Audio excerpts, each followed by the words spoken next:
Hi everyone, it's Amy. Today I just wanted to take a few minutes and talk to you about something a little more serious, and that is how and why I became vegan. So the story was I had just gotten my iPod and I was kind of becoming familiar with podcasts and what they were and how I was totally fascinated with the fact that you could search just about everything and there was, all kinds of podcasts about it. So I went on there and I was also looking for books that I could read. And I have really enjoyed the books that Oprah has put in her book club. So I was kind of searching through her podcast and looking at them and listening to them. And there was a lady on there, and her book was called Quantum Wellness, and it's by Kathy Freston. So she was doing an interview with Kathy and talking to her about the 4 pillars of wellness, spirituality. I can't remember what they all are because this was 2 years ago, but it's a really good book. So I was kind of listening. Excuse me, I'm still really congested. I was listening to the interview and she was talking about the 4 pillars, and then she got to a point and she started talking about your diet. And I thought, how weird. She's talking about, spirituality and kind of becoming one with yourself and all of that. And now she's talking about diet.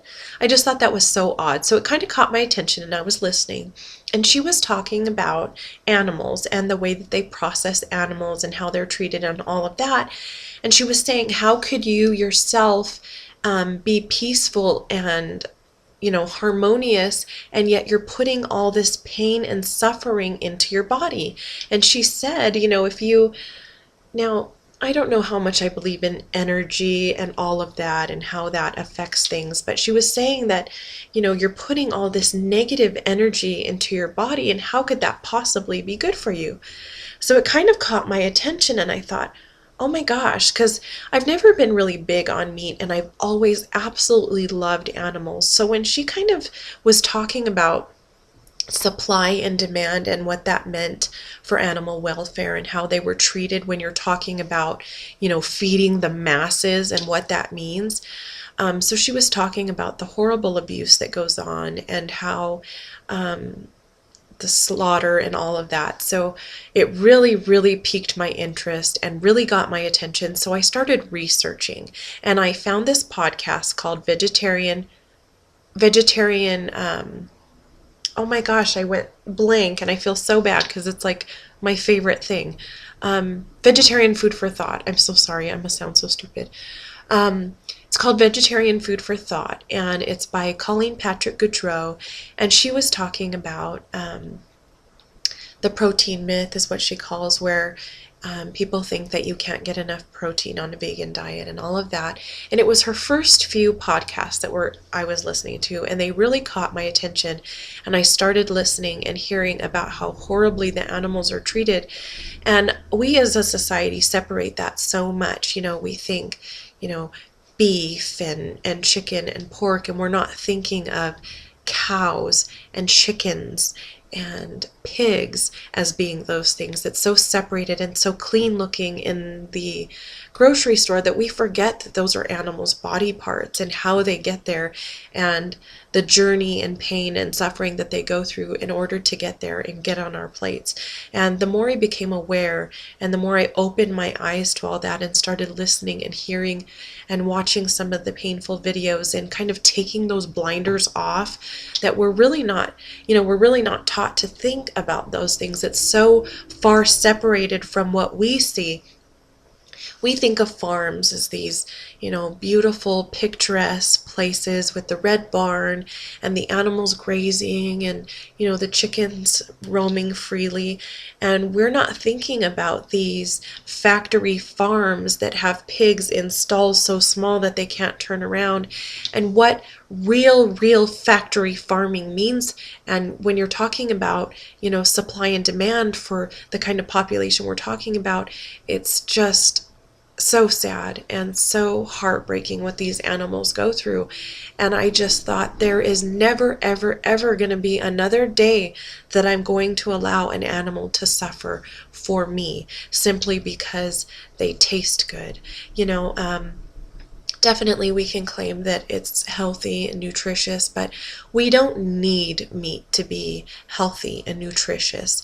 We can definitely be healthy if we eat a responsible vegan or vegetarian diet. Now, I'm not going to get into the vegetarian versus vegan thing because that's a whole other subject, but all I can say is anything that you can do that will lessen the amount of meat or animal products that you take into your body will help the animals.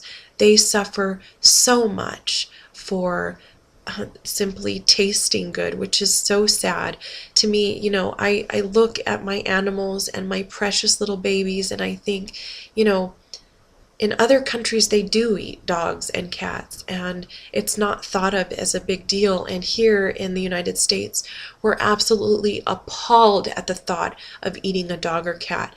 Sometimes most of us treat them like our babies, and my friends that don't have children refer to their pets as their children. My pets are certainly my children, and I would never think to eat them. But it's the same thing. The reason that cows and pigs and things like that are our food is because they're easy to control. They're herd animals, which are easy to control. We don't go out and eat lions and things because it's not easy to control a lion. But just think about it. Open your mind and open your eyes, and don't shield yourself, because you know what? The animals don't get shielded from the pain and suffering they go through, and it's easy to close your eyes and not think about what happens, but tremendous suffering happens because our eyes are closed.